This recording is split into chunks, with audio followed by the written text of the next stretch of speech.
Bonjour à tous, je suis Yon Diasenko, élève en 5e secondaire, et aujourd'hui je vous présente mon sujet pour mon Expo Science 2021. L'informatique et la robotique jouent un rôle plus que précieux dans notre société.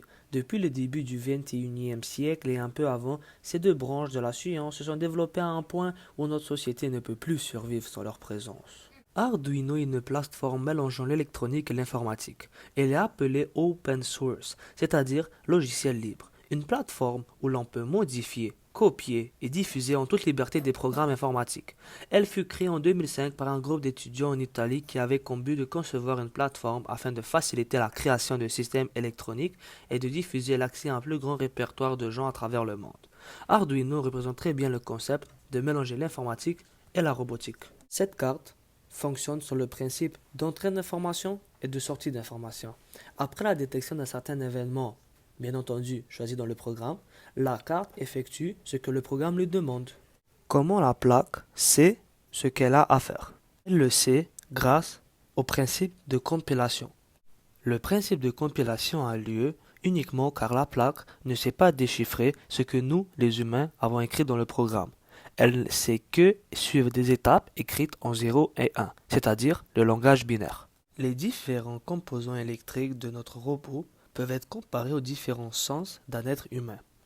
D'abord, nous avons le capteur ultrasonique. Celui-ci peut être comparé aux yeux d'un humain. Il calcule la distance d'en face. La matrice est comme le visage d'un être humain. Elle nous permet d'envoyer des messages animés grâce à l'activation de certaines d'elles. Et tout dépendamment de quelle d'elles nous allumons, différents messages peuvent apparaître sur le petit diapositive de 64 LED. L'émetteur et le receveur d'ondes infrarouges nous permettent de communiquer avec notre robot à distance, telle une télécommande avec sa télévision. L'émetteur, qui est en effet une DEL infrarouge, et le receveur est une photodiode, c'est-à-dire il est capable de transformer un signal lumineux en signal électrique. Les différentes ondes infrarouges sont tellement précises et tellement rapides qu'il est capable de distinguer quel bouton a été appuyé sur l'émetteur. Sur notre robot, nous avons deux moteurs, un sur la rue droite, un autre sur la rue gauche. Ces deux petits machins sont dits analogiques, car ils acceptent une valeur comprise entre 0 et 255. À 255, le moteur roule à pleine puissance, tandis que à 0, le moteur roule pas. Le cerveau est le cou de l'être humain. Il est attaché au capteur ultrasonique de manière à pouvoir changer l'angle de vue de celui-ci. Il peut accepter une valeur entre 0 et 180. Cette valeur correspond à l'angle qui doit se tourner. Pour pouvoir faire fonctionner mon robot, dans la partie de la programmation, j'ai utilisé le langage C. Une des plus grosses caractéristiques qui définit le langage C, c'est que c'est un langage de programmation impératif et non interprété. Cela veut dire qu'avant l'exécution du programme, des étapes de compilation sont nécessaires au fonctionnement de celui-ci, tandis que pour les langages de programmation interprétés, ces étapes de compilation sont faites une fois l'appel d'une des lignes du code. Donc, si une erreur est détectée lors de la compilation d'un langage impératif, le code ne s'effectuera pas. Dans le cas d'un langage interprété, le code s'arrêtera uniquement si une erreur est détectée.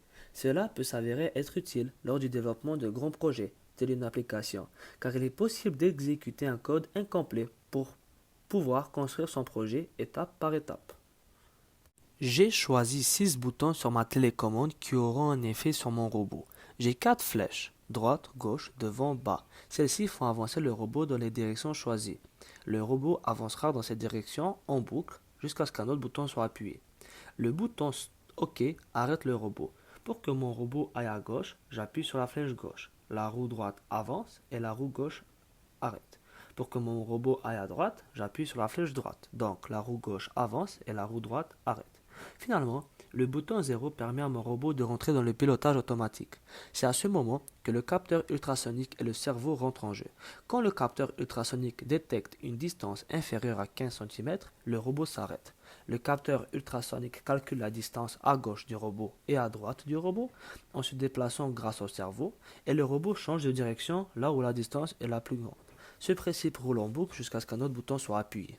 Merci beaucoup de votre attention. J'espère que mon projet vous a intéressé et que vous vous lancerez dans le monde de l'informatique et de la robotique. Au revoir.